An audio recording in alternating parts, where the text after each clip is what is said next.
नमस्ते दोस्तों, मैं राधिका बाथरूम में स्नान कर रही थी। बाथरूम का दरवाजा कांच का था, जिसका मतलब है कि अंदर वाला बाहर की छाया देख सकता है और बाहर वाला भी अंदर की छाया देख सकता है। स्नान के दौरान मैंने नोटिस किया कि दरवाजे के सामने कोई हिल रहा है। यह देखकर मैं एकदम रुक गई। फिर मैंने सोचा, यह क्या हो सकता है? शायद कोई संयोग से वहां से गुजर रहा है या कुछ और कर रहा है। मैं उलझन में थी कि क्या करूं। फिर मैंने बड़ी मुश्किल से खुद को संभाला। आप भी समझ सकते हैं कि उस पल मेरा मन कैसा रहा होगा। मैंने जल्दी से तौलिया लपेटा। तभी शायद उसने मेरी आवाज सुन ली। मैं बाथरूम से बाहर निकली और ऐसा दिखाया जैसे मुझे कुछ पता ही नहीं। ना कुछ देखा, ना कुछ समझा। फिर मैं सीधे अपने कमरे में चली गई और जानबूझकर दरवाजा थोड़ा खुला छोड़ दिया। मैंने सोचा, अगर यह संयोग था तो वह दोबारा इधर नहीं आएगा, लेकिन अगर उसने जानबूझकर ऐसा किया तो बार बार आएगा। और सचमुच जैसा मैंने सोचा वैसा ही हुआ। मैंने देखा कि वह मेरे कमरे के दरवाजे के सामने से गुजरा और मुझे साफ दिखा कि वह मुझे ही देख रहा था। उस वक्त मैं समझ नहीं पाई कि क्या करूं, लेकिन फिर मैंने खुद से कहा, राधिका, अगर वह खुद तेरे पास आ रहा है तो जो वह चाहता है उसे दे दे। वैसे भी बांटने से कुछ कम नहीं होता। यह विचार आते ही मैंने खुद को उस पल के हवाले कर दिया। मैंने कपड़े बदले और एक हल्की पारदर्शी नाइटी पहन ली। फिर मैं ड्राइंग रूम में टीवी देखने चली गई। वह भी वहां बैठा था। उसने मुझे देखा और बोला, दीदी, कुछ पीने को लाऊं? मैंने प्यार से कहा, नहीं भाई, तुम रहने दो, तुम आराम करो। मैं कुछ मिठाई और 2 गिलास जूस लाती हूं, फिर हम साथ में लेंगे। तब तक तुम कोई अच्छी फिल्म चुनो। इतना कहकर मैं चली गई। जब मैं मिठाई और जूस लेकर लौटी तो मेरा भाई एक एक्शन मूवी देख रहा था। मैंने कहा, ये क्या देख रहा है भाई? इसमें तो बस मार धाड़ है, इसे बंद करो। 2 मिनट रुको, मैं अभी आती हूं। मैं अपने कमरे में गई, एक पेन ड्राइव लाई और बोली, देख भाई, मेरे पास इस पेन ड्राइव में कई फिल्में हैं, चलो इन्हें देखते हैं। दोस्तों, मैं आपको बता दूं, मैं राधिका अपनी पेन ड्राइव की फिल्मों की आदी हो चुकी थी। मेरे पति के देहांत के बाद भगवान उनकी आत्मा को शांति दे, मैंने तय कर लिया था कि अब जो भी मुझसे शादी करेगा वह सिर्फ मेरे पैसे के लिए करेगा। इसलिए मैंने फैसला किया कि मैं अकेले ही अपनी जिंदगी जीऊंगी और दोबारा शादी नहीं करूंगी। तब से मैंने वह सब शुरू किया और उन फिल्मों को अपने पास रख लिया। जब भी मन करता मैं उन्हें देखती और खुश रहती। लेकिन अब जब मुझे अपने भाई पर भरोसा हो गया तो मैंने सोचा, यह किसी और से तो बेहतर है। वैसे भी मैं एक बार अपने भाई को आजमा सकती हूँ। ये कहानी तब शुरू हुई जब मैं विधवा हुई। मेरे पति के घर वाले मेरे साथ नहीं रहते थे, क्योंकि मैंने लव मैरिज की थी और उन्हें हमारा प्यार मंजूर नहीं था। मेरी माँ मेरे प्यार के साथ थी, तो उनकी सहमति से मैंने शादी कर ली। मेरे पति मुझे पुणे ले आए, जहां हम खुशी खुशी रहने लगे। लेकिन हमारा साथ सिर्फ 4 साल का रहा। एक रात पार्टी से लौटते वक्त हमारा एक्सीडेंट हो गया। मैं बच गई, लेकिन मेरे पति मुझे छोड़कर चले गए। तब से मैं उनकी यादों के साथ इस 2 कमरों के घर में अकेले रह रही थी। जब मेरी माँ को मेरे पति की मौत की खबर मिली तो वह मुझे दिलासा देने लगी और बार बार कहती कि वह मेरे भाई अर्जुन को मेरे साथ रहने भेज दे। वह कहती, राधिका, कब तक अकेले रहोगी? लोग तरह तरह की बातें करते हैं। मैं कहती, माँ, मुझे अकेले रहने दे, मैं खुश हूं। लेकिन माँ कहती, नहीं, शादी कर ले। मैंने कहा, शादी बिल्कुल नहीं माँ। फिर माँ बोली, ठीक है, तो अर्जुन तुम्हारे साथ रहेगा। मैंने कहा, ठीक है, भाई को भेज दो, लेकिन शादी के लिए दोबारा दबाव मत डालना। इसके बाद अर्जुन मेरे साथ रहने आ गया। मैंने अर्जुन के लिए एक अलग कमरा तैयार किया, जिसमें एक कंप्यूटर रखा ताकि वह पढ़ाई कर सके। मैंने उससे कहा, अर्जुन, तुम यहां रहो, लेकिन जो कुछ भी देखोगे या सुनोगे उसका जिक्र कभी मत करना। उसने पूछा, दीदी, आपका क्या मतलब? मैंने कहा, बस वही जो मैंने कहा, तुम पढ़ाई करो और बाकी चीजों से मतलब मत रखो। वह मेरी बात नहीं समझा, लेकिन मैंने सोचा कि अब मुझे सावधान रहना होगा। फिर भी कुछ चीजें छुप नहीं पाईं और धीरे धीरे उसे मेरे बारे में पता चलने लगा। अब वापस मौजूदा समय में आते हैं। जब मैंने जूस और मिठाई रखी और पेन ड्राइव की फिल्म शुरू की तो अर्जुन बेचैन हो गया। मैंने जानबूझकर ऐसा किया था। मैंने पूछा, क्या हुआ भाई, इतना परेशान क्यों हो? उसने कहा, हाँ दीदी, मैं परेशान हूं। मैंने पूछा, क्यों, क्या हुआ? उसने कहा, कुछ नहीं दीदी। मैंने पूछा, फिल्म कैसी लग रही है? उसने कहा, दीदी ये क्या चला रखा है, ये तो परेशान करने वाली फिल्म है। मैंने कहा, क्या शर्म आ रही है? वैसे मैंने तुम्हें कल देख लिया था। वह चौंक गया और बोला, देख लिया मतलब? मैंने कहा, हाँ, मैंने तुम्हें बाथरूम के दरवाजे की झिड़ी से झांकते देखा और कांच के दरवाजे से तुम्हारा साया भी। मैंने तुम्हें मेरे बेडरूम के सामने से गुजरते भी देखा। उसने कहा, हाँ, लेकिन वो संयोग से हुआ दीदी। मैंने कहा, झूठ मत बोल वरना मैं नाराज हो जाऊंगी। सच बोलो। अगर सच बोला तो आज की रात तुम्हारी जिंदगी की सबसे यादगार रात होगी। उसने हिम्मत करके कहा, हाँ दीदी, मैंने आपको देखा था। मैंने पूछा, तुमने ऐसा क्यों किया? उसने कहा, दीदी, मैंने कल रात आपको देखा और सुना जब आप अपने कमरे में थीं। आपकी आवाज अनजाने में निकली तो मैं आपके कमरे की तरफ गया, लेकिन जो देखा उससे मैं बेचैन हूं। मैंने पूछा, क्या देखा? उसने कहा, बस इतना ही दीदी।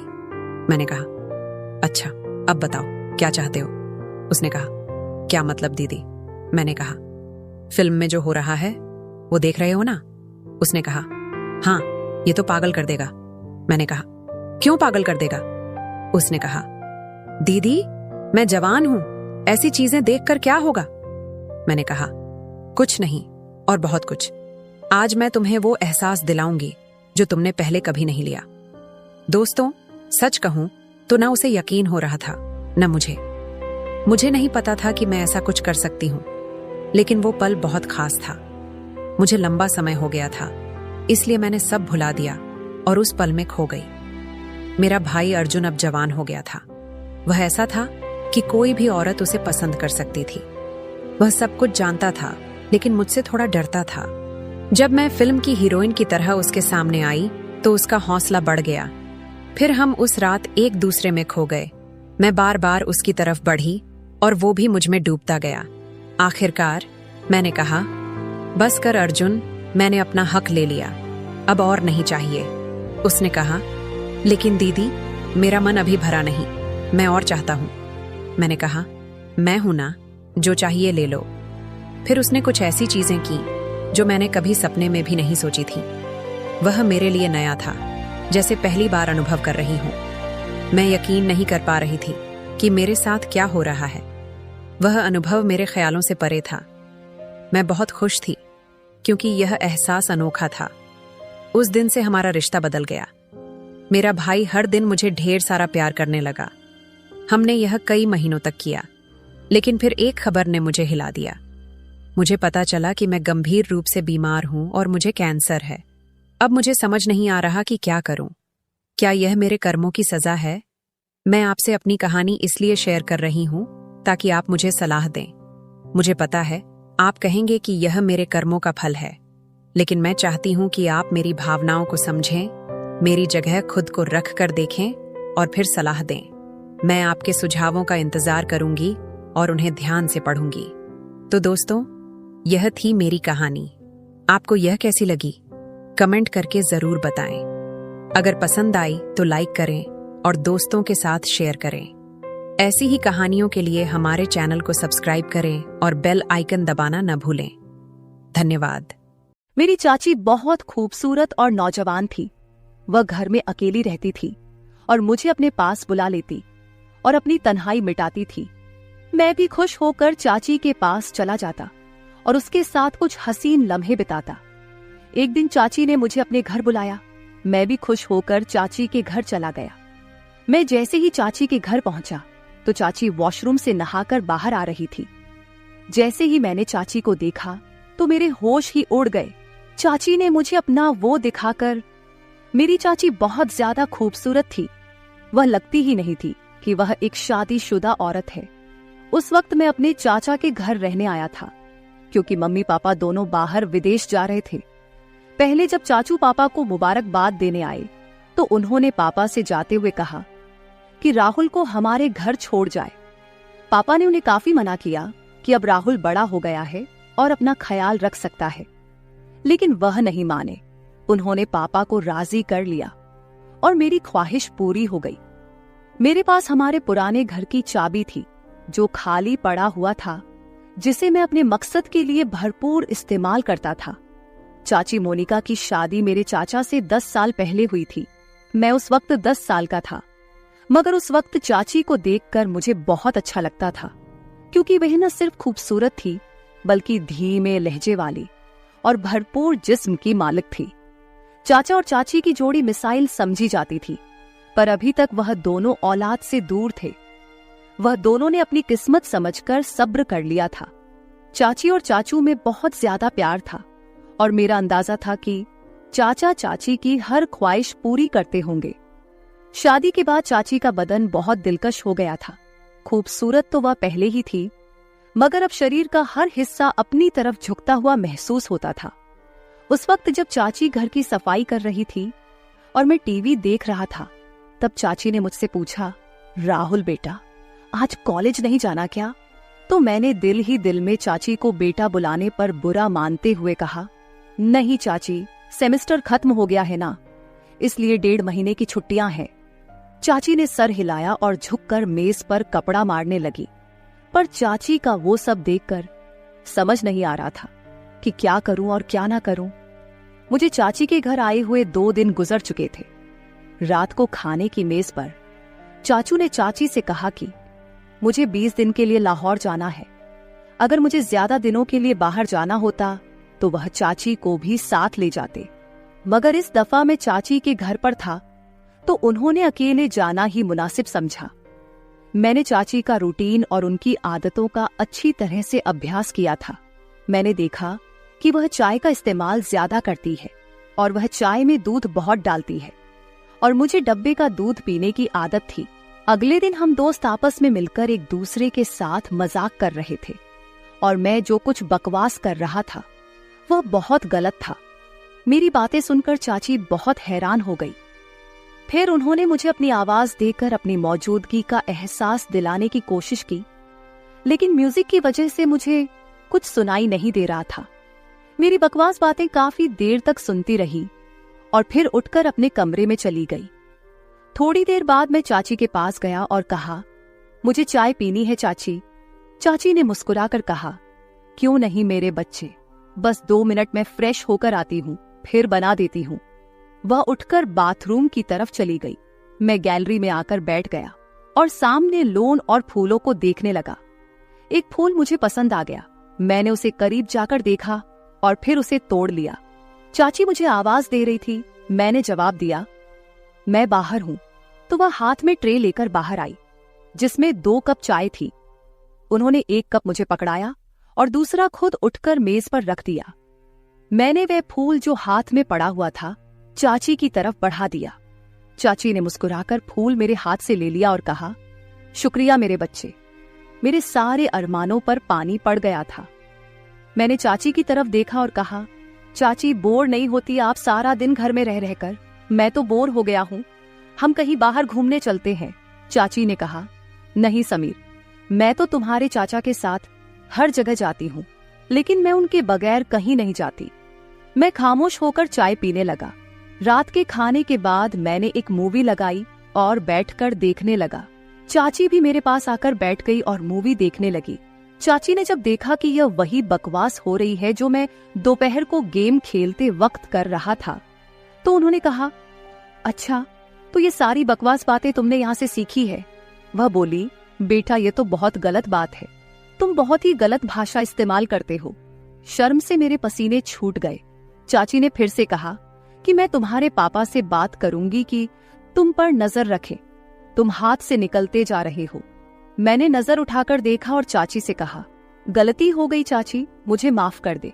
पर क्या करूं, सभी लड़के इसी तरह की मूवी देखते हैं, मुझे भी उन्हें जवाब देना होता है, तो इस तरह की बातें मुंह से निकलती हैं।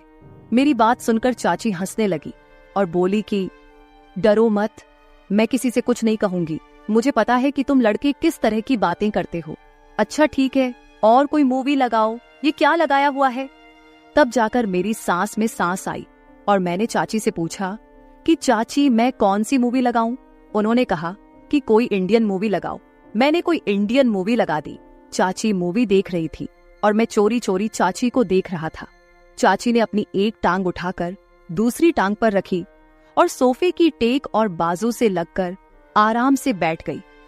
फिर मैंने भी अपनी एक टांग उठाकर अपनी दूसरी टांग पर रखी। मुझे लगा कि चाची ने मेरी इस हरकत को नोट किया है और उनके चेहरे पर हल्की सी मुस्कुराहट आ गई। मैं भी चाची की तरह दूसरे कोने पर बैठा हुआ था। फिर चाची ने मुस्कुराते हुए अपनी पोजीशन सही की और मैंने भी उनको देखा और सही होकर बैठने में ही बेहतर समझा। चाची हंसने लगी और बोली, राहुल तुम मेरी नकल उतार रहे हो। मैंने उनकी तरफ देखकर सर हिलाया तो उन्होंने थोड़ा सा गुस्सा करते हुए कहा, तुम मुझे क्यों तंग कर रहे हो। मैंने मुस्कुराकर कहा, आपको तंग करना मुझे अच्छा लगता है। वो बोली, क्यों। मैंने फौरन कहा, कितने दिन हो गए हैं ना, किसी की डांट खाई है ना किसी से जूते, ऊपर से आप बहुत ही बोर है। मेरी बात सुनकर उनके माथे पर बल पड़े थे। उन्होंने कहा, राहुल क्या मैं वाकई बोर हूं। तो मैंने कहा, पता नहीं अकेला रहकर मेरा क्या होगा। चाची ने मुस्कुराते हुए कहा, तुम्हें मार खानी है तो मैं देती हूं। वो मुझे कोई मासूम सा शरारती बच्चा समझ रही थी और ये बात मेरे फायदे की थी। शायद इसी तरह की फिजूल बातें करते करते चाची मुझे काफी नजदीक हो गई। जब रात के 11 बजे उनके मोबाइल पर चाचू का फोन आया, वह उठकर अपने कमरे में चली गई। मैंने भी थोड़ी देर मूवी देखी और टीवी बंद किया और अपने कमरे की तरफ जाने लगा। तभी मुझे चाची के कमरे से चाची की आवाज आई, यार बहुत मिस कर रही हूं आपको, पता नहीं कैसे गुजरेंगे ये दिन। पता नहीं दूसरी तरफ से क्या कहा गया, मगर जो बात चाची ने कही थी वह मेरे लिए किसी सरप्राइज से कम नहीं थी। सुबह मैं जल्दी उठा और फ्रेश होकर किचन की तरफ गया। किचन में कोई नहीं था। मैंने चाची के कमरे की तरफ जाकर देखा तो दरवाजा बंद था, यानी चाची सो रही थी। मैंने किचन में जाकर अपने लिए चाय बनाई और फिर कुछ स्लाइस गर्म करके मेज पर बैठकर नाश्ता करने लगा। मैं नाश्ता कर रहा था, तभी चाची के कमरे का दरवाजा खुला। वह बाहर निकली। मुझे देखकर थोड़ा सा शर्मिंदा होते हुए कहा, रात को नींद नहीं आई, बहुत लेट सोई थी, इसलिए सुबह जल्दी नहीं उठ सकी। मैंने मुस्कुराकर कहा, कोई बात नहीं, आपको नाश्ता करना है, चलो आज आपका नाश्ता मैं बना देता हूँ। वो बोली, तुम और नाश्ता, क्या बात है। मैंने कहा, आप फ्रेश होकर आए, मैं नाश्ता बना देता हूँ, फिर बात करेंगे। चाची ने सर हिलाया और मुस्कुराती दोबारा अपने कमरे में चली गई। तो मैंने कहा, चाची आपको नाश्ते में क्या पसंद है। चाची ने कहा, तुम जो भी बनाओगे मैं खुशी से खाऊंगी। मैंने दोबारा सर झुकाया और कहा, जैसे आपकी मर्जी, और मुड़कर किचन की तरफ गया। नाश्ता बनाकर किचन से आया और चाची को आवाज लगाई। चाची हॉल में आई और कुर्सी पर बैठ गई। मैंने कहा, चाची आपका नाश्ता तैयार है, और ट्रे उनके सामने रख दिया। चाची मेरी तरफ देखकर मुस्कुरा रही थी। चाची ने मेरे सर पर हाथ फेरा और मेरे बालों को खराब कर दिया। मैंने चाची का हाथ पकड़ लिया जो मेरे सर पर था और कहा, चाची आपने मेरे बालों का स्टाइल खराब कर दिया। चाची ने प्यार से मेरे गाल पर एक हल्का सा थप्पड़ लगाया और कहा, कुछ खराब नहीं हुआ, आराम से बैठो और नाश्ता करो। चाची ने नाश्ता किया और कहा कि राहुल तुम्हारा बहुत शुक्रिया, चलो हम दोनों पक्की दोस्ती करते हैं। आज बहुत दिनों के बाद मैं इस तरह हंसी हूँ और इतना अच्छा नाश्ता किया है। मैंने मुंह बनाकर कहा, तो क्या हुआ चाची, क्या मैं आपका दोस्त नहीं हूँ। चाची ने मेरे गाल पर चुटकी काटी और कहा, दोस्त हो पर कच्चे वाले, आज पक्की वाली दोस्ती करते हैं। मैंने अपने गाल मलकर कहा, यार आप आंटियों की तो ये बहुत गंदी आदत होती है, गाल ही लाल कर देती है। चाची मुस्कुराने लगी और दोनों हाथों को मेरे कानों की तरफ बढ़ाया तो मैं भागने लगा। चाची हंसते हुए मेरे पीछे भागने लगी और कहा, रुक, तुम्हें मार लगाती हूँ। मैं रुक गया और अपनी कमर पर हाथ रखकर सांस लेते हुए चाची के पास गया। चाची ने एकदम मेरे दोनों कानों पर चुटकी काट ली और हंसने लगी। मैंने रोने वाली शक्ल बनाते हुए कहा, आपसे तो कोई प्यार की उम्मीद ही नहीं है, आप बहुत बेरहम हो। चाची ने हंसते हुए मुझे देखा और जहां मुझे चुटकी काटी थी और वहां प्यार करने लगी और कहा, सॉरी यार। चाची मुझसे अलग हुई और कहा, अच्छा मैं चेंज करके आती हूँ, फिर मार्केट से कुछ सामान लेकर आना है, वह ले आते हैं। मैंने कहा, ठीक है, मैं भी चेंज कर लेता हूँ, शायद कोई लड़की मेरे जाल में फंस जाए और मेरे भी मजे हो जाए।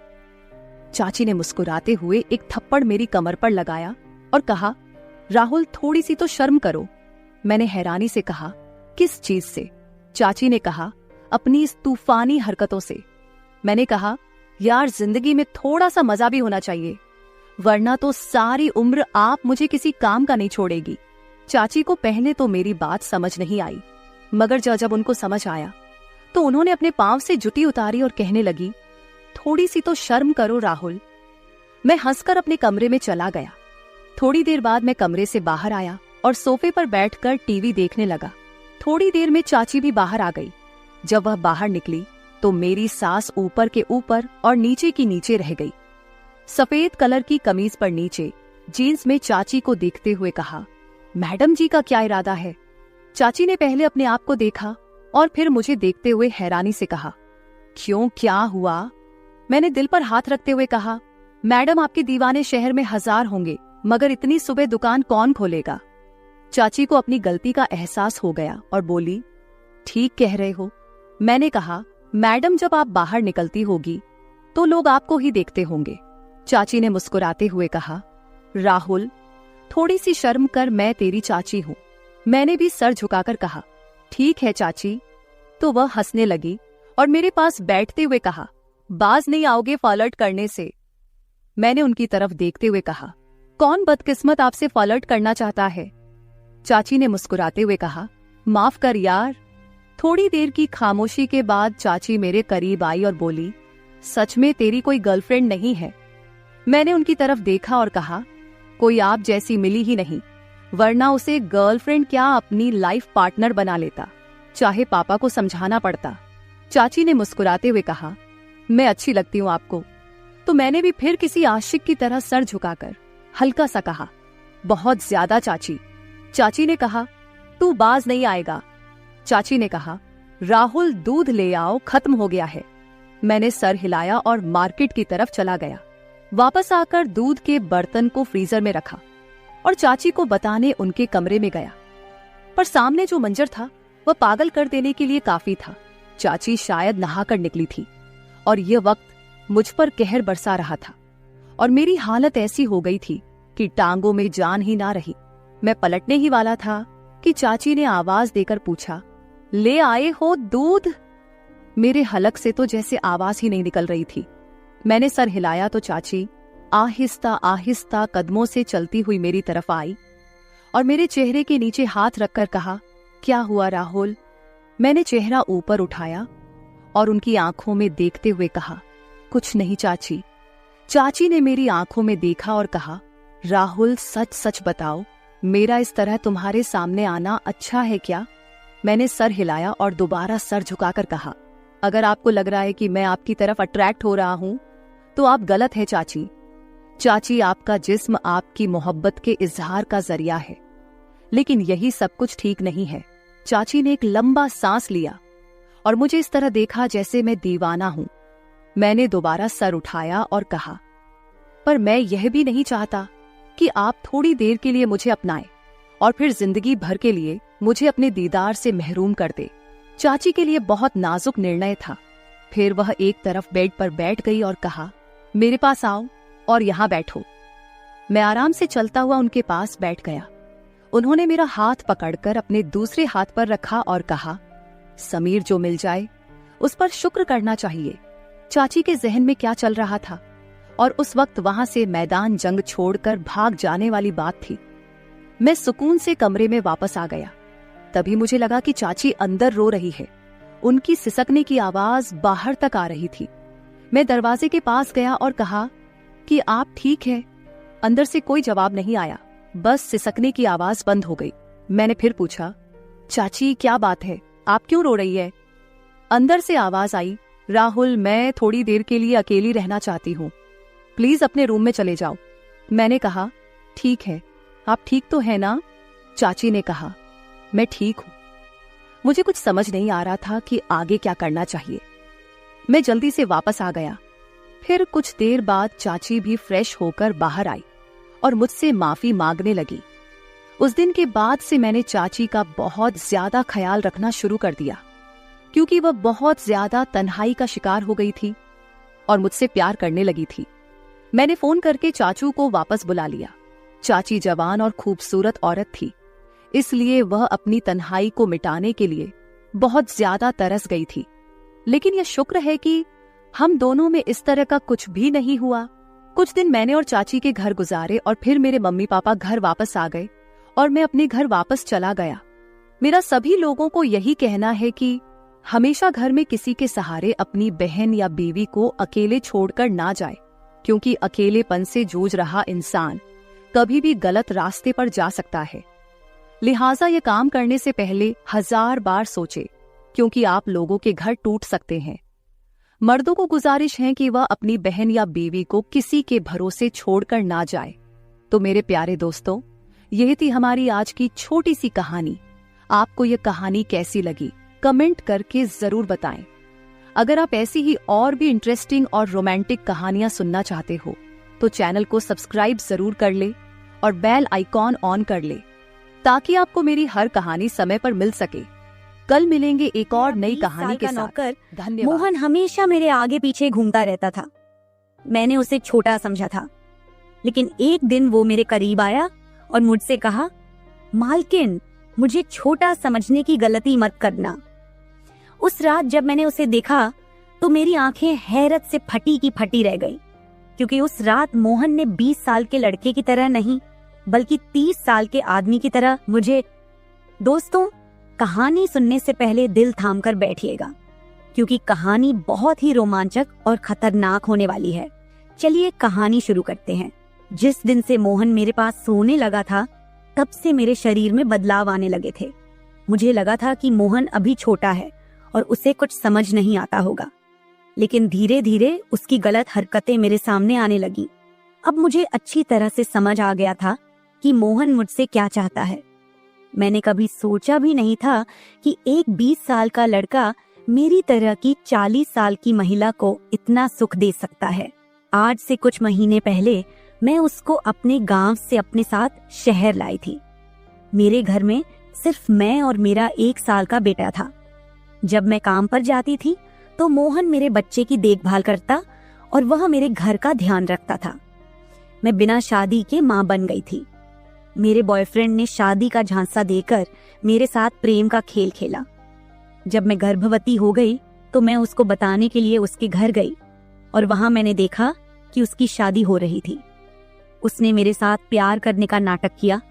जब मैं गर्भवती हो गई तो उसने किसी और लड़की से शादी कर ली। मेरे पेट में पल रहे बच्चे को मारने का मेरा मन नहीं हुआ, और जब मैंने गर्भपात कराने का सोचा तब तक समय निकल चुका था। मैं 4 महीने की गर्भवती हो चुकी थी।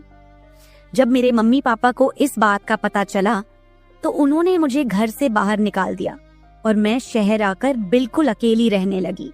कुछ महीनों बाद मेरे दादाजी बहुत बीमार हो गए, तो मैं उनको मिलने के लिए अपने गांव गई। मेरे दादाजी ने मुझे मिलने के लिए बुलाया था, इसलिए मैं गांव गई थी। जब मैं गांव पहुंची तो वहां पर सिर्फ मेरे दादाजी ने ही मेरे बेटे को प्यार से गोद में लिया था। मेरा बेटा अंश दादाजी की गोद में खेल रहा था।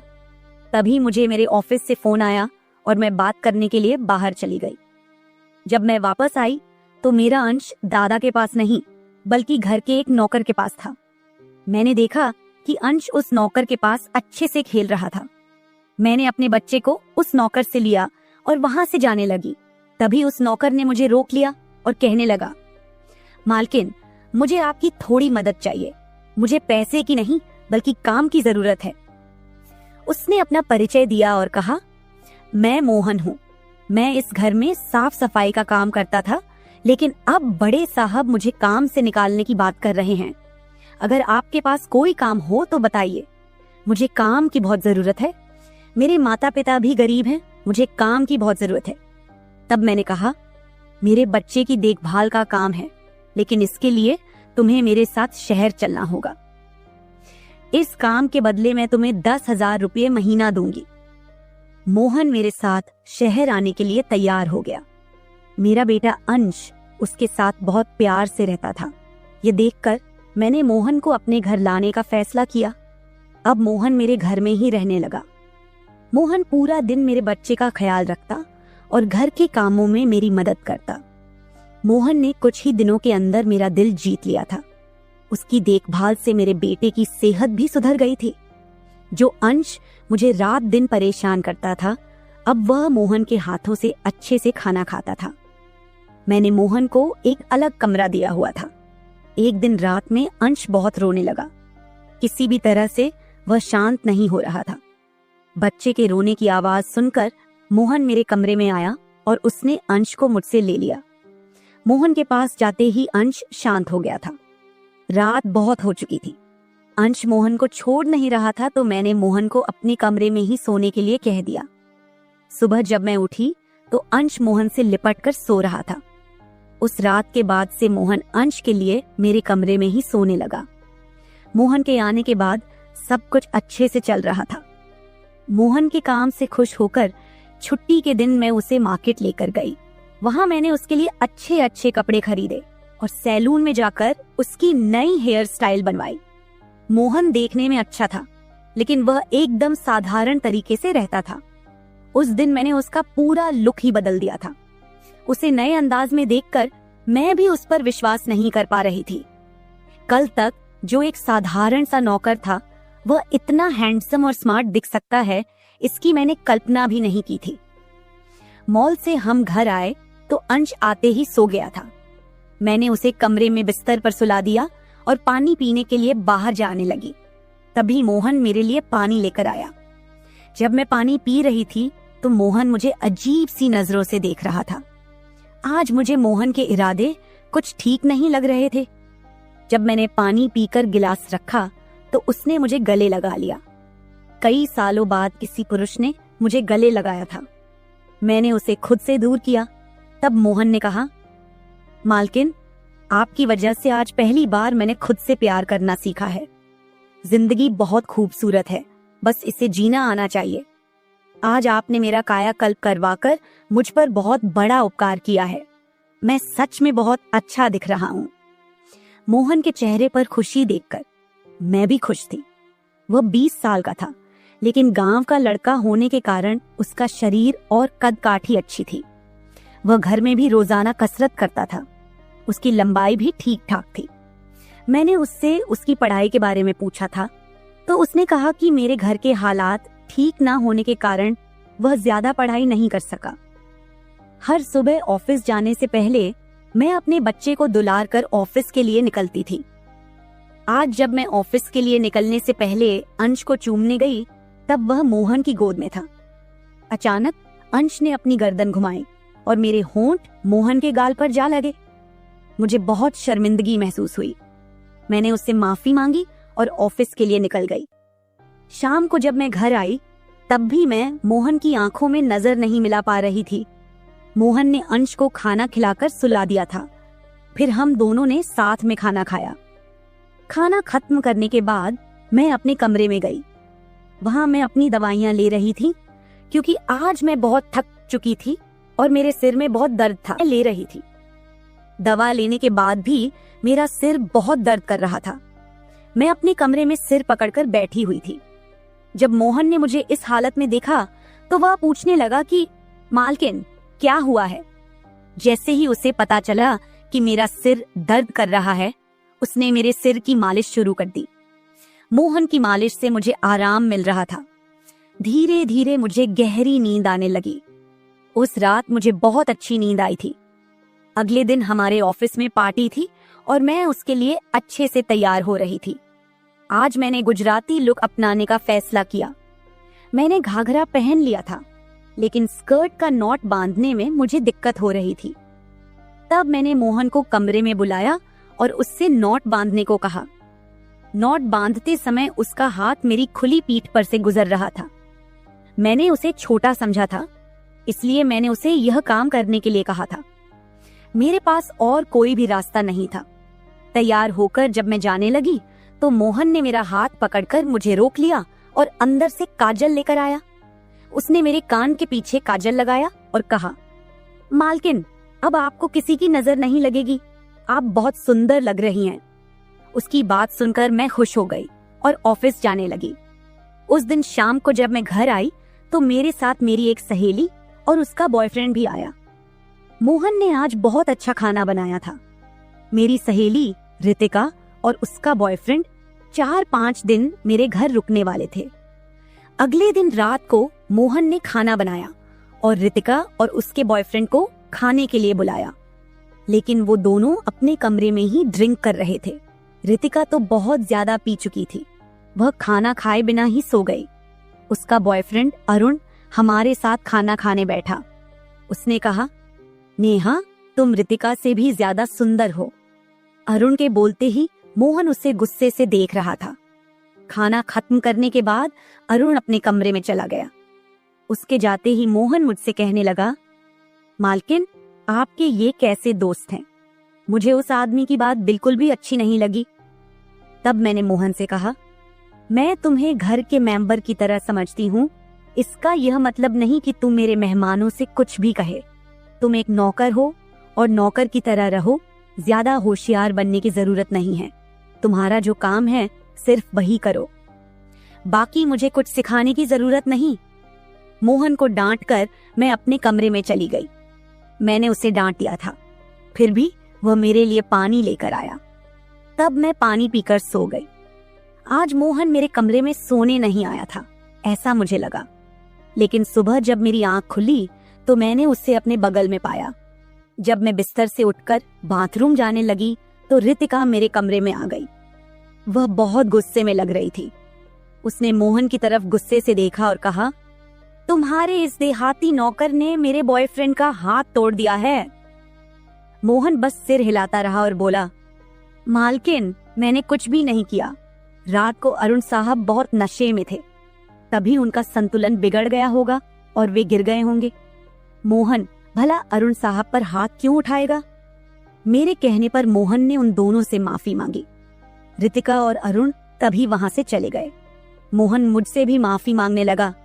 मुझे पता था कि मोहन ने कुछ भी नहीं किया। आज मैं ऑफिस नहीं गई क्योंकि कई दिनों से मेरा शरीर थका थका महसूस कर रहा था। मैंने सोचा था कि आज पूरा दिन घर में ही रहकर आराम करूंगी। नाश्ता करने के बाद मैं फिर से 1 घंटे के लिए सो गई। अंश भी मेरे साथ सो गया था। उठने के बाद मुझे 1 कप चाय की जरूरत महसूस हुई। मैं मोहन को चाय बनाने के लिए पुकार रही थी, लेकिन उसकी तरफ से कोई जवाब नहीं आ रहा था। उसे ढूंढते ढूंढते मैं उसके कमरे में चली गई। जब मैं उसके कमरे में गई तो देखा कि मोहन अभी अभी नहाकर बाथरूम से बाहर आया था। उसने शर्ट नहीं पहनी थी। मैंने पहली बार उसे इस तरह देखा। मोहन का शरीर बेहद मजबूत था। उसका शरीर किसी योद्धा की तरह दिख रहा था। मैं उसे टकटकी लगाकर देख रही थी। मुझे उस वक्त कोई होश नहीं था। कई सालों बाद मैं किसी जवान मर्द को इस तरह बिना कपड़ों के देख रही थी। मैं उसे टकटकी लगाए देख रही थी, तभी मोहन ने मुझे आवाज दी। वह मेरे सामने शर्ट पहनकर खड़ा था, फिर भी मैं अपनी सुध बुध खोए उसे देख रही थी। उसने मेरी आंखों के सामने चुटकी बजाई। तब मैं होश में आई और उससे कहा कि मेरे लिए चाय बना दे। आज मैंने घर में ही थोड़ा खुद का स्किन केयर करने का सोचा, इसलिए दोपहर के समय मैं अपने कमरे में अपना पार्लर चलाने लगी। उस समय मैंने शॉर्ट्स और गाउन पहन रखा था और मैं अपने पैरों का वैक्सिंग कर रही थी। वैक्सिंग करते समय गलती से मैंने थोड़ा ज्यादा गर्म वैक्स अपने पैर पर लगा लिया, जिससे जलन हुई और मेरे मुंह से तेज आवाज निकल गई। मेरी आवाज सुनकर मोहन भागता हुआ मेरे कमरे में आया। उसने मेरे जले हुए पैर को देखा। उसने मेरे पैर से गर्म वैक्स हटाया और वहां क्रीम लगा दी। उसके हाथ बार बार मेरे पैर पर अनजाने में फिर रहे थे और उस वक्त मेरे मन में जो भावनाएं उत्पन्न हो रही थीं, उन्हें व्यक्त करना मेरे लिए मुश्किल हो रहा था। मेरे पैर में इतना ज्यादा दर्द हो रहा था कि मेरी सिसकियां निकल रही थीं। मेरी हालत देखकर मोहन ने कहा, मालकिन, अब आप आराम से बिस्तर पर लेट जाइए। आपको जो भी करना है मुझे बताइए, मैं आपकी मदद कर दूंगा। मैंने उसे मेरे दूसरे पैर का वैक्सिंग करने को कहा। मोहन ने जैसा मैंने बताया वैसा ही किया। उसने मेरे चेहरे की मसाज भी कर दी। जब वह मेरी मसाज कर रहा था तो उसके स्पर्श में एक अजीब सा सुकून था जिसने मेरी पूरी थकान दूर कर दी। अब मोहन मेरे कुछ ज्यादा ही करीब होने लगा था और मुझे भी समझ आने लगा था कि वह मुझसे क्या चाहता है। आज रात मैंने उसे मेरे कमरे में सोने के लिए मना कर दिया। दिन भर मैं घर में नहीं होती, कम से कम रात को तो मुझे मेरे बच्चे के साथ अकेले समय बिताना चाहिए। हर बार मोहन का मेरे कमरे में आना मुझे पसंद नहीं था, इसलिए मैंने उसे कमरे में सोने के लिए मना कर दिया। इस तरह दिन बीतने लगे। कुछ दिनों तक तो मेरा बेटा अंश मोहन के बिना सो नहीं पाया, लेकिन धीरे धीरे उसने रोना बंद कर दिया और उसको मोहन के बिना सोने की आदत हो गई। इस बीच मुझे अपने अंदर कुछ अजीब से बदलाव महसूस होने लगे थे। सुबह उठते ही मेरा शरीर बहुत दुखने लगता था, जैसे सारा दिन किसी भारी काम में बीता हो। हर रात यही सवाल मेरे मन में गूंजता, अचानक ये सब क्यों हो रहा है? कहीं मेरे साथ कुछ गलत तो नहीं होता? कुछ दिनों में मेरी शारीरिक पीड़ा इतनी बढ़ गई कि मुझे बिस्तर से उठने की भी इच्छा नहीं होती थी। आखिरकार मैंने ऑफिस से 1 हफ्ते की छुट्टी ले ली, ये सोचते हुए कि शायद आराम करने से थोड़ा ठीक हो जाऊं। अब सारा दिन अंश मोहन के साथ ही रहता था। जब उसे भूख लगती तो वह बीच बीच में मेरे पास आ जाता। आज मैं अपने कमरे में अपनी कमर पकड़े बैठी थी। कमर में बहुत ज्यादा दर्द हो रहा था। मन में कई ख्याल चल रहे थे। क्या ये दर्द कोई संकेत है? क्या मुझे किसी बड़ी परेशानी का सामना करना पड़ेगा? रात के 10 बजे का वक्त था।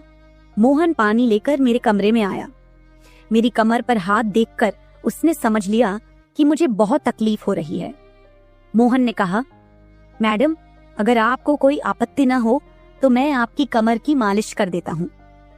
मेरी कमर इतनी दुख रही थी कि मैंने उसकी मालिश के लिए हाँ कर दी, लेकिन उससे पहले मैंने अपने कमरे की लाइट बंद कर दी। छोटे 0 बल्ब की रोशनी में मेरी कमर उसे नहीं दिखेगी, इसलिए मैंने कमरे की बड़ी लाइट बंद करके 0 बल्ब जला दिया। मोहन ने धीरे धीरे मेरी कमर पर मालिश शुरू दी। उसकी उंगलियों का स्पर्श ऐसा था जैसे दर्द को धीरे धीरे चुरा ले जा रहा हो। मैं कुछ पल के लिए पूरी तरह सुकून में खो गई। ऐसा लग रहा था कि मेरी सारी पीड़ा बस छू मंतर हो गई हो। मालिश करते करते मोहन ने अचानक पूछा, मैडम, क्या आपको कभी अंश के पिता की याद नहीं आती? उसका सवाल सुनकर मैं कुछ पल के लिए चुप हो गई। फिर उसने धीरे से कहा, आप इतनी खूबसूरत और जवान हैं, फिर भी आपने अकेले रहने का फैसला क्यों किया? उसकी बातों ने जैसे मेरे दिल को छू लिया। मैंने उससे कहा कि शायद तुम्हारे सवाल का उत्तर मेरे पास नहीं है। उस सवाल पर वहीं विराम लग गया। उसने मेरी बात सुनकर कुछ नहीं कहा, लेकिन उसने मालिश जारी रखी। आज मुझे मोहन के इरादे कुछ ठीक नहीं लग रहे थे। मैं सोचने लगी, क्या मोहन सिर्फ सवाल कर रहा था या उसके मन में कुछ और था? मुझे समझ नहीं आ रहा था कि ये सब सिर्फ एक सामान्य बातचीत थी या फिर किसी रिश्ते की शुरुआत का संकेत। उस रात मोहन की मालिश से मुझे अच्छी नींद आ गई थी। 2 दिन बाद वह तारीख आने वाली थी जब मैंने पहली बार अपने प्रेमी से मुलाकात की थी। उस दिन का इंतजार मेरे दिल में एक तूफान ला रहा था। आखिरकार वह दिन आ ही गया। सुबह से ही मैंने खुद को किसी न किसी काम में व्यस्त रखने की कोशिश की, लेकिन जैसे जैसे रात गहरी हो रही थी, मुझे उसके साथ बिताए पल बार बार याद आ रहे थे। आज मुझे बहुत ही अकेलापन महसूस हो रहा था। आज वह मेरे साथ नहीं था, लेकिन वह मेरे बच्चे का पिता था। अंश को देखकर मुझे रोज उसकी याद आती थी और आज मैं अपनी भावनाओं को छुपा नहीं पाई। मैं अपने कमरे में जोर जोर से रोने लगी। अंश मेरे पास में सो रहा था, इसका भी मुझे ध्यान नहीं रहा। मोहन पानी लेकर मेरे कमरे में आया। मुझे रोते हुए देखकर उसने मुझे पानी पिलाया। पानी पीते हुए मैं थोड़ा शांत हुई, लेकिन मेरी आंखों से बहते आंसू रुकने का नाम नहीं ले रहे थे। मेरे रोने की आवाज सुनकर अंश हल्का सा हिलने लगा। उसे जागता देख मोहन ने तुरंत कहा, आप मेरे कमरे में चलिए, अंश को आराम से सोने दीजिए। जैसे ही मैं मोहन के कमरे में पहुंची, मैं खुद को रोक नहीं पाई और उसे कसकर गले लगा लिया। ऐसा लग रहा था कि मैंने अपना होश खो दिया था। मेरा रोने का कारण सुनकर मोहन भी शांत हो गया था। वह लगातार मेरे आंसू पोंछ रहा था और मैं रोए जा रही थी। रोते रोते मैंने उसका कंधा पकड़ लिया। धीरे धीरे मैंने उसे और करीब खींच लिया। मैंने उससे कहा, मोहन, आज की रात मैं तुम्हारे कमरे में बिताना चाहती हूँ। तब मोहन ने कहा, मैडम, मैं अभी छोटा हूँ, मुझे कुछ भी नहीं आएगा। उसकी बात सुनकर मैंने धीरे धीरे उसे और करीब खींच लिया और कहा, मोहन, मुझे कुछ नहीं चाहिए, बस तुम्हारा साथ चाहिए ताकि मैं इस अकेलेपन को भूल सकूं। उस रात मैं उसके कमरे में थी, लेकिन सुबह जब मैं उठी तो वह मेरे पास नहीं था। उसकी शर्ट वहीं पड़ी हुई थी। जब मैं बाहर गई तो मैंने देखा कि मोहन मेरे बच्चे को दूध और बिस्किट खिला रहा था। यह देखकर मेरे दिल को एक अलग सी खुशी का एहसास हुआ। मुझे अंश का ख्याल नहीं आया था, लेकिन मोहन ने नहीं भुलाया। उसने हम दोनों माँ बेटे को खुश कर दिया था। रात की थकान के बाद मैं सुबह देर से उठी थी। दिन भर मोहन ने मुझसे नजरें नहीं मिलाई। आज रितिका मुझसे मिलने घर आई थी। वह मोहन की तरफ देख भी नहीं रही थी। मोहन ने उसे पानी दिया और कमरे से बाहर चला गया। थोड़ी देर बातें करने के बाद रितिका जाने लगी। जाते समय उसने मुझसे कहा, जितनी जल्दी हो सके अपने नौकर को यहाँ से निकाल दो। वह दिखने में जितना मासूम लगता है उतना है नहीं। उसकी बात का मैंने खास ध्यान नहीं दिया। रोज की तरह रात को खाना खाने के बाद मोहन ने मुझे पानी का गिलास मेरे कमरे में लाकर दिया और उसने अंश को भी सुला दिया था। अंश आज बाहर हॉल में झूले में सो रहा था। मोहन उसकी देखभाल कर रहा था। मैंने अपने कमरे की लाइट बंद कर दी और सो गई। कुछ समय बाद मुझे अंश की आवाज सुनाई दी। उसकी आवाज से मेरी नींद खुली। मैं उठने वाली थी कि तभी उसकी रोने की आवाज बंद हो गई। कुछ समय बाद मुझे अपने कमरे का दरवाजा खुलने की आवाज सुनाई दी। मैं चुपचाप सब देख रही थी। मोहन मेरे कमरे में आया था। उसने मेरे पास आकर यह देखने की कोशिश की कि मैं सो रही हूं या नहीं, और फिर उसने मेरा मोबाइल उठाया। उसकी वह खोजबीन देखकर मैंने जल्दी से कमरे की लाइट ऑन कर दी। मुझे जागता हुआ देखकर वह चौंक गया। मैंने उसके हाथ से अपना मोबाइल छीन लिया। मैंने उससे कहा, मोहन, यह सब क्या चल रहा है? तुम इस वक्त यहाँ क्या कर रहे हो? वह कुछ नहीं कहकर वहां से जाने लगा, लेकिन मैंने उसे इतनी आसानी से छोड़ने का इरादा नहीं किया था। मैंने उसे उसका वीडियो दिखाया जिसमें वह रितिका के बॉयफ्रेंड पर हाथ उठा रहा था। उस दिन अरुण के मोबाइल का कैमरा गलती से चालू रह गया था और उसमें उनकी हाथापाई रिकॉर्ड हो गई थी। सुबह जब रितिका मुझसे मिलने आई थी तब उसने मुझे वह वीडियो दिखाया था और तब से मैं मोहन पर नजर रख रही थी। मैंने कहा, मोहन, तुमने झूठ क्यों बोला? तुमने अरुण पर हाथ क्यों उठाया? तब उसने कहा, जो भी आप पर बुरी नजर डालेगा उसके साथ मैं यही करूंगा। मैडम, उस रात जब अरुण नशे में था वह आपके कमरे में आया था। वह आपके साथ कुछ गलत करने की कोशिश कर रहा था और इसलिए मैंने उस पर हाथ उठाया। मोहन की बात सुनकर मैंने कहा, ठीक है, मैं तुम्हारी बात मानती हूँ, लेकिन तुम मुझे नींद की दवा क्यों दे रहे थे? आज मैंने तुम्हें मेरे पानी में दवा मिलाते हुए देखा है। तुम्हारी नजर मुझ पर थी और तुम जो चाहते थे वह मैंने तुम्हें दे दिया है। अब बिना कुछ कहे अपना सामान उठाओ और यहाँ से चले जाओ। मैंने गुस्से में कहा, लेकिन मेरी आवाज कांप रही थी। मेरी बात सुनकर उसने मेरी आंखों में देखा और जवाब दिया, आप जो सोच रही हैं वह गलत है। कल रात मैंने आपके साथ कुछ भी गलत नहीं किया। मैंने आपके पानी में सिर्फ एक हल्की नींद की दवा मिलाई थी, जिससे आप मेरे पास आते ही सो गई थी और मुझे आपके साथ कुछ भी गलत नहीं करना था। मैडम, आप जैसा सोच रही हैं वैसा कुछ भी नहीं हुआ है। मैंने कहा, सच सच बताऊं, तुम कौन हो और ये सब क्यों कर रहे हो? मैंने शक भरी नजरों से उसे देखा। वह थोड़ी देर चुप रहा, फिर गहरी सांस लेते हुए बोला, मैं आपको सच बताना चाहता हूँ। कुछ दिनों पहले मैंने आपको रात में फोन पर बातें करते हुए सुना।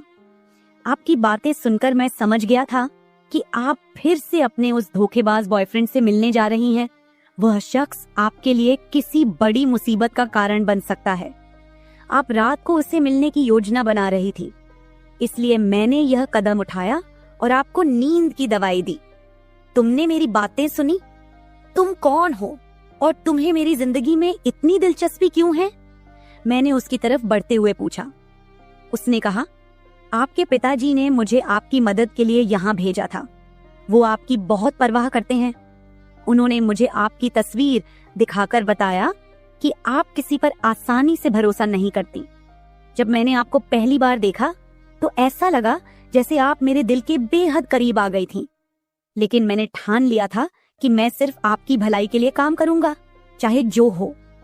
थोड़ी देर रुककर उसने मेरी ओर देखा और आगे बोला, लेकिन जब मैंने यहाँ आकर देखा कि आपका बॉयफ्रेंड आपको धोखे में रख रहा है तो चुप रहना मेरे लिए मुश्किल हो गया। उसने अपनी पत्नी को तलाक नहीं दिया है और वह आपके करीब सिर्फ इसलिए आ रहा है ताकि आपके बच्चे को अपने पास ले जा सके। उसका मकसद कभी भी सच्चा नहीं था। यह सुनकर मेरे पैर तले जमीन खिसक गई।